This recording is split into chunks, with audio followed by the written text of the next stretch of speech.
it'll be straightforward. Beautiful. Well, let's rock and roll. Burn. All right. Let's do it, Rockin' Engine. Hello, and welcome to the Rock and Roll Podcast. I am your host, John Harris. Today on the Rock and Roll Podcast, we have Rockin' Engine, who has a new album called The Wretched and the Damned, which I have down here, Steve. It was released on Halloween. Is that true? Exactly. Yeah, we released it on Halloween. I mean, what's a better day to release an album with the kind of topics we're going around on? This is very true, my good man. So, Rock Metal Nation out there, if you just heard, Steve is going to be joining us from the band, and he's going to be sharing some more information about this amazing record that they just released, The Wretched and the Damned, complete with gang vocals. I enjoyed that when I was listening to the track, We Are the Wretched, and then, We Are the Damned, yeah, and I was like, you know what, I am happy to be wretched and damned right now. Exactly. I mean, I think with all the pandemic going on, I think we all need a little screaming out of our lungs, to just get through the day. Well, you bring up a really good point, the pandemic. So take us through this year, coming out with this record. Did everything go to plan minus a few things, or did you guys have to really roll with some punches this year? Well, this year, actually, when we were put in quarantine, we were halfway through the production of this album. So it really pushed further, the release date that we were supposed to have, because we were supposed to release the album on April, late April, something like that. So everything was kind of set up towards that. And when we were put in quarantine, we couldn't, finish recording or anything. So we were really bummed out about that. And so afterwards, when the restrictions were lifted, we had the summer, to finish things up. But we still had a few restrictions to respect towards, regarding the government's demands and everything. So it was really slow. The process was really slow, and we just couldn't release and just have a good, just a good vibe, for the release. And then afterwards, I was like, you know what, let's just put a date, further in the year, and that way we'll be sure to be able to release it, and we were kind of tired of pushing the date every time. So I just said, you know what, I love Halloween. I mean, Halloween is my favorite holiday, so let's do it on Halloween. Why not? And then my publicist said, you can't release on Saturdays now. It's always on Fridays. So I was like, shit, okay. But we still release on Saturday at Halloween. So, but afterwards, yeah. But afterwards, I mean, I think it gave us the time we needed to really nail down what we wanted to nail down. I mean, we're really happy with the results we have with this album. And, I think the time that we had, the extra time we had to write the album and to record it, gave us, just that little bit more energy that, I think everything was just better overall. So, and all in all, I think we're pretty happy with all the results, even though we had the pandemic and all. Mm-hmm. Well, I mean, you bring up one of my next questions, which is, okay, so you guys had some extra time, quite a few months actually, to work on these tracks. So you said half of it was already done. Did you guys scratch that and go back and make some improvements, or was that half like, this is it, it's done, but then the other half got extra time? How did it work? Well, the way we did it, our producer is Dark Moon Productions here in Ottawa, and he's super easy to work with. And if we had to in any way go back and redo something, there was no problem at all. So the first recordings we did, we sent the demo tracks to the producer, and we actually recorded the drums first. So all the drum tracks were recorded, and afterwards everything that we had to do was only in his personal studio, so guitars, vocals, and bass. So the first thing we did after the drums was just the basic riffs of the song. So, and we have two guitars. So we both did the rhythm sections, so there wasn't much to change afterwards, regarding the rhythm sections. But it's more with the lead sections and the bass that we had a few changes that we made, throughout the months that we had extra. So, and towards the lyrics as well. I mean, not the lyrics per se, but the way that I sang the lyrics. I made a few changes as well. So it gave me the time to refine, in a way, just to make things a little punchier and a little, just the way that we wanted it. Okay, perfect. Something else you'd mentioned in there was that Halloween is your favorite holiday. So take us through that. Why is it your favorite holiday, and what is your jam? What do you do on Halloween? Well, I mean, Halloween is like the holiday where anybody can be whatever they want to be, right? So, and I'm a huge horror fan. I mean, I've been watching horror movies like from since I was like 2 years old with my mom. She was my mother was scared of watching movies. So I was I'm gonna take my 2-year-old baby and watch horror movies with him. So, but yeah. So I mean, I grew up, watching Freddy Krueger and Friday the 13th and Halloween and stuff like that. So I mean, I've always been a huge fan of the Halloween holiday. So. And every Halloween, I love to, take my kids and just put some decorations outside and do like this huge horror theme. Like last year, I had this. I put in my garage like hanging bodies, upside down and with strobe lights and red lights and stuff like that. So kids were pretty scared, to come inside, but they still wanted the candy. So they didn't have any choice but to come in. So, but just to see their faces and, just look at them and say, what the hell is going on here? It's a crazy place, but just to see their face and see how they're super happy when you give them the candies and see the parents' reactions as well is all worth it. So yeah, I love Halloween. I mean, it's the best holiday that you can have. This year kind of sucked because it was canceled in a way. I mean, the kids couldn't really do the trick or treating, but we still had some fun with my family. We just had a horror themed food at home, and we watched horror movies together, and that was it. That was good. My next question is, what did you guys do this year? Because it's my wife's favorite holiday, and okay. she's a seamstress, and she'll ask us, earlier on in the year, what do you guys want to be, and she'll actually make our costumes. And she gets a lot of pride scooting us around the neighborhood, and obviously the kids have fun. But this year it was like, well, that's kind of off the table. So she was bummed, but I said, what are we going to do? So our horror themed food was, we went and we got Chinese food. And for anybody out there who's like, the Chinese people are not horror, and I understand that. That was just kind of like a play on what Steve said. But we got some Chinese food. We made some pumpkin loaf, and we just kind of did what we could. It sounds like you guys had a bit of fun. When you say horror themed food, I'm immediately drawn into a Food Network magazine, like crawling spider cake with candy corn everywhere. So take us through your spread. I'm a chef by trade, so I'm super curious. Oh, cool. Yeah. One thing we did that was pretty cool. I mean, we made some chicken wings, right? So, and a black dye into the recipe, so it looked like it was bat wings. So so we were actually eating like fake bat wings, and my youngest son was pretty what the hell is that? It's bat wings, man. You never had them?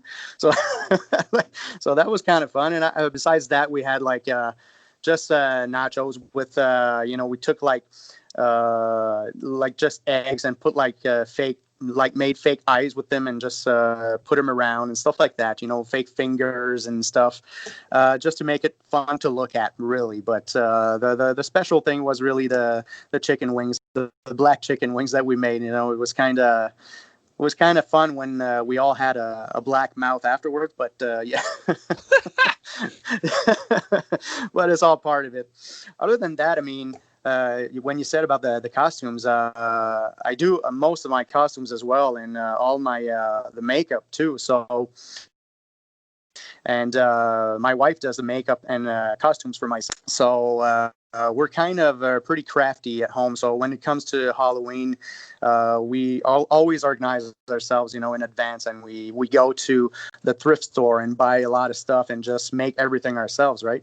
So we save a lot of money, but we end up having like really cool costumes anyway. So, and we barely pay for them, and that's exactly what we do too when we actually prepare to shoot our music videos. Especially the last music video we did was based on the Mad Max movie, and everything we did in terms of costume and makeup was made by ourselves. So we didn't buy anything; everything was done by hand, even the whole set. So we're all pretty crafty as well in the band, so that helps a lot to save money, See, I just figured that's what Ottawa looks like these days.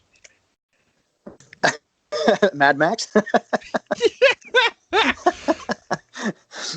Yeah, I mean, well, especially the roads. I mean, the roads, yeah, you can say that. Oh, man. The roads are pretty shady. Oh, boy. But no, I mean, definitely something to bring up here is the Let It Burn music video. And for Rock Metal Nation listening in, you want to go to today's show notes, www.therockmetalpodcast.ca.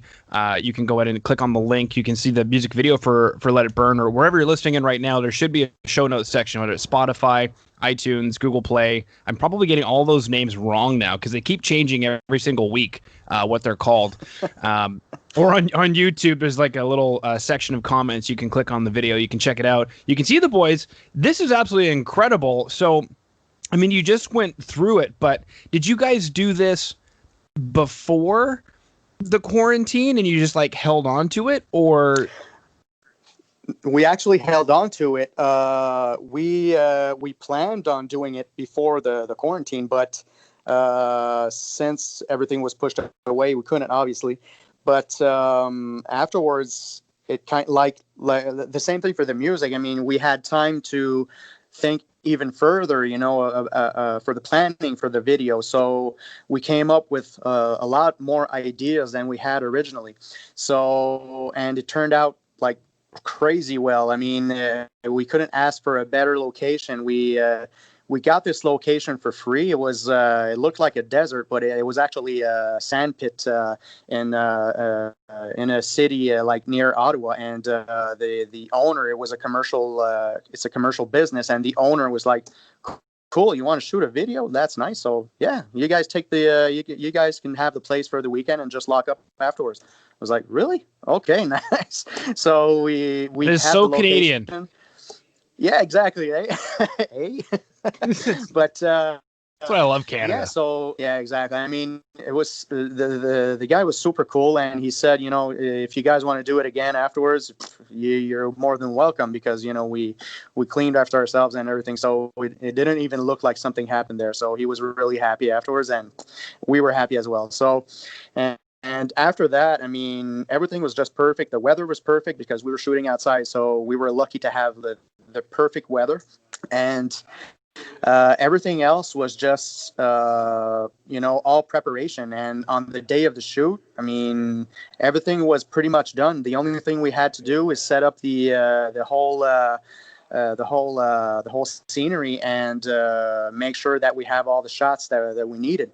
And the thing is, we had to shoot, at night. So shooting at night is not always obvious, since you work all day to set everything up, and then you come up to the shoot and you're already tired. So when we came up for the shoot, it was like 8:30 at night, and we end up the shoot at I think it was 5 a.m. So, and we were working all day on the set as well. So we had a really, really, really long day. But it was all worth it for sure. Yeah, absolutely. Now, you mentioned it's Mad Max themed. Is this EP Mad Max themed, or is it just for the music video? Well, it was more for the music video. I mean, in terms of visuals, but the whole theme of the album is like it's to point out the chaos, that we live in our everyday lives and society and individually, so I think that the Mad Max visual kind of really represented what we were trying to get through with this album. So when we came up with the post-apocalyptic, theme, everybody knows, with Mad Max, it was like, absolutely, that's what we want to do. And even our album artwork is based on chaos and destruction. And if you look at the artwork, you see buildings, tilted and on fire and stuff like that. So it's kind of a post-apocalyptic, view that we have here. And so we tried to, get as much in the video across, visually, to get people to want, to get to listen more to the other songs on the album as well. So we were trying to, sell the album at the same time. So having the Mad Max theme really helped, people want to hear more about us. So I think we hit pretty spot on with that video. Mm-hmm. I guess my next question is maybe a devil's advocate question, but why Let It Burn out of all of the tracks on the album to come, maybe not just to make a music video, but to come out with such a music video first? Well, I think Let It Burn was kind of one of the favorites, from the producer in terms of, different beats and different rhythm sections in the song. But it's mostly the way that the song starts. We did a few shows, before the quarantine, and we were actually running our new songs just to see, if people would, how people would react, to the new songs. And we started each of our shows with that particular song. And it starts, with a huge pumping beat right away. And, it's like, wow, okay, that's really pumping. So, and afterwards, when the music starts, it's just full on right now. So, and that's kind of what we do. That's kind of that song kind of represents us, in a way. So I think that's why we wanted that particular song, to be the first video to be out. And to be honest, we had a lot of trouble choosing which song to do the video with first, because we like them all. We also have a ballad in this album, Broken Angel, but we didn't want to release our first song as a ballad, because we didn't want to be viewed necessarily as a ballad band, so that's kind of the reason why we didn't go with that one. But it was really a struggle between Let It Burn and The Wretched and the Damned, to be honest, between those two songs. But we finished by choosing Let It Burn, because I think the riffs are really, it's a catchy riff. And when we did that song in shows, people really enjoyed it. So we just went with that one. Yeah, well, I mean, and fairly honest answer, and it's a great answer. I wish more bands would do that, is to poll their audience, and not by asking them any questions, because you're just going to get somebody's logical response. You got to play it for them, and if the girlfriend grabs the boyfriend and they start dancing or moshing or whatever, or my favorite one, mom walks in the room and goes, "Who is this? This is great." And you're like, "But it's me." No, it's not. Who is this? This is great. Yeah, exactly. I mean, it's always fun to see the reaction. I mean, it's always fun to see the reaction, because, that way you see if the point gets across, or if, like you said, I mean, if at some point during the song the mosh pit starts, I mean, you're doing well. So, but if at some point, you see that every time you play that particular song and people take that time to go to the bar, well, that may not be the best song, so you may choose another song. Oh, man. I know. As much as we could say we miss local shows, I'm suddenly reminded of why I hate local shows. Yeah. For all these bands who have their crappy ballad they want everybody to hear, and they can't figure out why everybody's going to the bar while they're playing it, because it sucks. But if only they would let it burn, Yeah, well, I mean, the whole thing about, well, even with Let It Burn, I mean, first of all, when we organize our shows in advance, we always take the time to see who we play with as well. Because we don't want the audience to be like, okay, this is a super heavy band, and then you have like this hard rock band, and then okay, then it goes back to heavy band. But we always kind of look at what's going on for the other bands and who's headlining as well, and we want to kind of build the energy up for the other bands if we're opening, and if we're ending the show, we want to finish with a huge like punch in the face, so to speak. But so I think that I think that the problem with often the problem with local shows is that people do their own little thing, and then when they get off stage, we did our thing and that's it. But I think that people should think a little further and think about the audience, the whole experience throughout the night, because that's what they're going to remember. They're not going to remember one particular song. They're going to remember that night and who played that night. That's what they're going to remember. So I think we're that kind of band. We're the type of band that really wants people to enjoy their whole evening, and we're not alone. We work with the other bands. We make sure that everyone is settled and everyone has everything they have to do the show. If something's break, well, damn, we're going to lend you it. No problem. We're going to give you anything you need to do the show. So I think when everybody works together, you're going to give one hell of a show and one hell of an experience for the audience. And that's what people want. At least that's what I want when I go see a show. Mm-hmm. You brought it up big, baby, Steve. I actually learned this one from interviewing some big bands backstage, bands who are big. They've been at it for a long time, and I was very surprised to actually hear coming out of some of these bands' mouths, when I would be talking about their set list or their show or whatever, and they would say, well, this isn't our crowd. We are opening for such and such band on this particular tour, so we have to think about their audience. And it just kind of struck me like, but you're insert band here. Like, who wouldn't like listening to certain songs? But even after 25, 30 years, yeah, exactly. Even if you're well known, everybody knows who you are. Is it your crowd?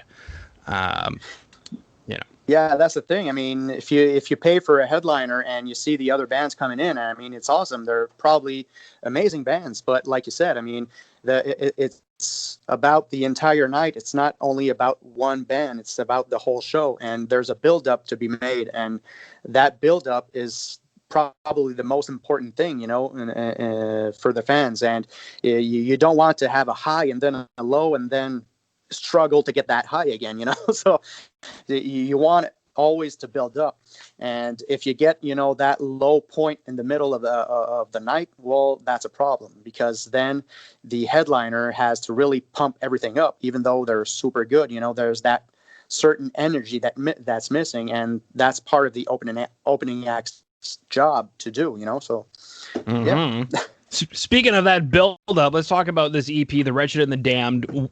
I guess one of my other devil's advocate questions, because what happened is I sold my soul to the devil, so I have a lot of his advocates to ask questions now that I'm a broken angel, and there's mass hysteria everywhere, but I say let it burn, baby. We're the wretched and the damned.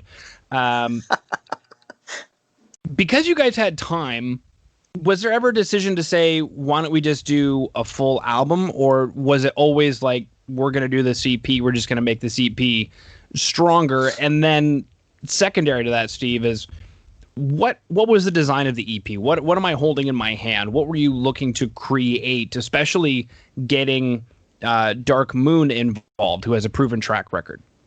Yep. Well, the thing is about the EP, we decided to go with an EP at first because if people listen to our first album, the first album was recorded in my basement. It wasn't a professional production. It was recorded in my basement, and it was pretty experimental, in a way, because we were kind of searching ourselves. We went through three different bassists with different backgrounds. So the songs that we wrote, with each bassist were kind of they had different grooves, they had different vibes. So we were kind of struggling to find ourselves really as an original band. And so afterwards, when we started writing other songs for the we just said, look, we need to do something that we love, something that we enjoy doing, the most, and it's going to show. I mean, when we're on stage, we need to be playing the stuff that we love, stuff that inspire us. So why not just write, with everything that inspires us, just the bands that we grew up with, like our main influences. So our main influence from 80s and 90s, stuff, like that a bit. So that's the kind of with I think with a modern touch, because everything is just more refined in terms of sound maybe today, but and everything is pretty digital too, so you can do pretty much what you want with it. But I mean, we wanted to give people right away our new sound, our new us. So I wanted to do a full album just to go, okay, let's go heads on, let's do a 10 or 12 track album, and just write anything. We wanted to write something that was meaningful, to us, and we wanted to really we wanted it to really reflect what we were becoming. And when we wrote the songs, there's another thing though. You say we had time, but during that time that we had, inspiration was kind of on a low because of all the quarantine and stuff, because we were living a lot of stress, we were living a lot of anxiety, and we were having a lot of questions as well. So in terms of inspiration, it kind of blocked us, to move forward. So we kind of stopped to the EP at that point, and we said, look, we're just going to do the EP, see how it goes, and if everything goes well, we're just going to continue. And first thing we know, right after we finished recording, well, we started writing again, new songs for our next album. So we're right now we're writing. So it's a good thing. And I think that with the release we had right now, I mean, the feedback is amazing. I mean, a lot of people wrote to us and tell, wow, okay, what's this? I mean, this new stuff is crazy. It's good. It's amazing. I love it. And like, okay, well, it's kind of overwhelming, at some point, because we listened to it so many times that we're kind of, yeah, well, it's okay.